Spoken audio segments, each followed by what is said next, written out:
Morning po sa bawat isa. Muli ay ngayon ay August 2, 2024, araw ng Friday.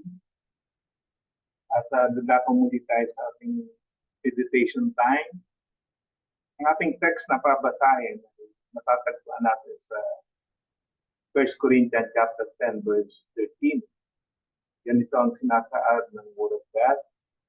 There hath no temptation taken you, but such as is common to men. God is faithful, who will not suffer you to be tempted above that you are able,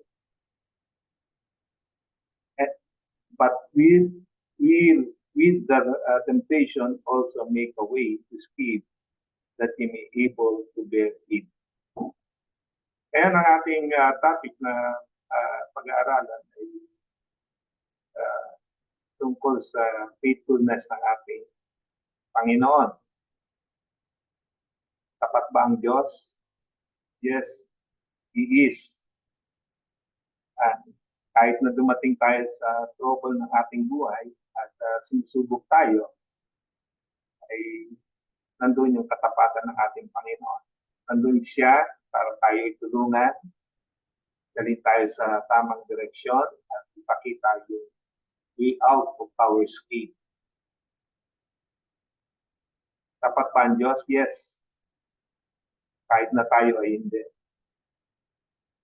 Most of the time, hindi tayo ay andun sa malamig o mainit ng ating mga pamumuhay. But we spend most of our time down. Ibig sabihin ay lagi tayong binibigo natin at ating Panginoon. But God is not like that. He is always faithful. At nandiyan siya palagi para tayo ay tulungan at kung saan hindi tayo masusumpungan.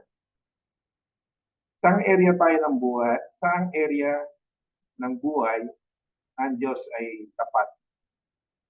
Yun ang ating i-discuss sa umagang ito. So God is faithful because He saved. He saved us. Jesus comes to our rescue. At ang Panginoong Jesus ay gusto niya tayong ligtas. But we are helpless. We are unworthy sinners. He sent Jesus to bear our sin on the cross of Calvary. Yan ang ating nakita dito. So God doesn't owe us anything. Although He created us, give us life, give us a home, a job, or a family, at pwedeng sabihin ng Diyos, you live on your way. Sa sayo na yan kung mabubuhay ka sa iyong sarili. Pero hindi gano'n. Save us at nirescue tayo ng ating Panginoon sa ating mga kasalanan. Kalawa ay ang Diyos ay tapat. For what area? For the reason that He gives. Right? At ang mabuting balita, siya ay nagpo-provide sa kanyang mga materially in all areas of our well-being. Alam mo ba ang sabi ng Philippians 4:19?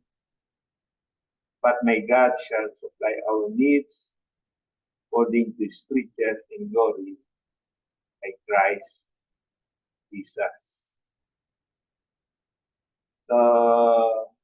God will provide for our needs in life. Pag tayo ay tumingin sa Kanya, nahanap natin yung kalooban niya, at gawin natin yung tama sa ating mga buhay, ay ipuprovide niya yung lahat ng ating pangangailangan. For the sense na hindi once, kundi He provides for the needs sa ating mga buhay. Ang Diyos ay tapat. God is faithful in providing us sa ating mga buhay. Hindi siya nagkakait sa kanyang mga anak. Another thing is God is faithful in the area of comforts. Doon sa Psalms 46 verse 1, ang sabi doon, God is our refuge and strength and ever-present help in trouble. Tayo ng mga nilalang ay nakakaranas ng lahat ng maraming trouble sa life. Kung hindi ka maniwala sa akin, tanungin mo yung kasama mo sa bahay, sino pa man, pero sasabihin sa iyo na they experience a lot of troubles sa kanilang buhay. Ano bang mga troubles ang nararanasan natin? You experience family trouble, problema sa pamilya, problema sa pananalapi, experience health trouble, di ba? Tayo ay dumarating sa pagkakasakit. Nagkakaroon din tayo ng ating trouble sa ating mga trabaho. Hindi lang naman yun kundi maging sa tahanan. Pag may binili kang sasakyan, kakaroon din ng problema yung sasakyan na yung binili. At kung may anak ka, experience trouble sa iyong buhay. Okay? Pangalanan mo na yung lahat ng trouble at you will experience it sa iyong buhay. At sabi dito, God is faithful. Ang kailangan lang natin gawin ay makapokus ang ating eyes and our spirit sa Panginoon. And we can go on sa mundong ito na tagumpay. We can overcome this world. Right? Doon sa trouble na naranasan ni Job, experience a lot of trouble, di ba? Walan siya ng anak, walan siya ng ari-arian, di ba? Ang tanging natira lang sa kanya ay kanyang asawa. Pero did they blame God sa mga dumarating sa kanyang buhay? Hindi. He focused his life on the faithful God. At sinabi niya, naked I came from my mother's womb and depart. The Lord gave and the Lord taketh away.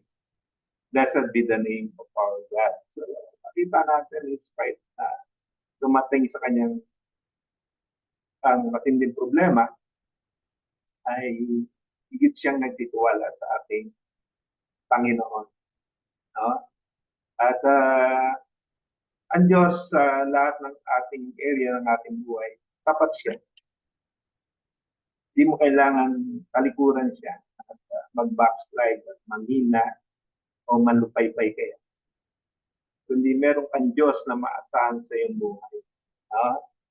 At pwede mo siyang lapitan at hingan ng tulong. When you run the race sa mundong ito, at alam mo sa kanya lamang ikaw ay magtatagumpay. Ayaw nasa ating meditation, makatulong itong muli sa inyo kung kayo ay nalulumbay, nalulungkot. Merong Diyos na tapat, nag-aaliw sa iyong puso at handang tumulong sa lahat ng mga dinaranas mo sa iyong buhay. Magandang araw muli sa bawat isa. I hope na bless tayo ng Panginoon sa ating sa moment na ito sa ating pamumuhay. Thank you and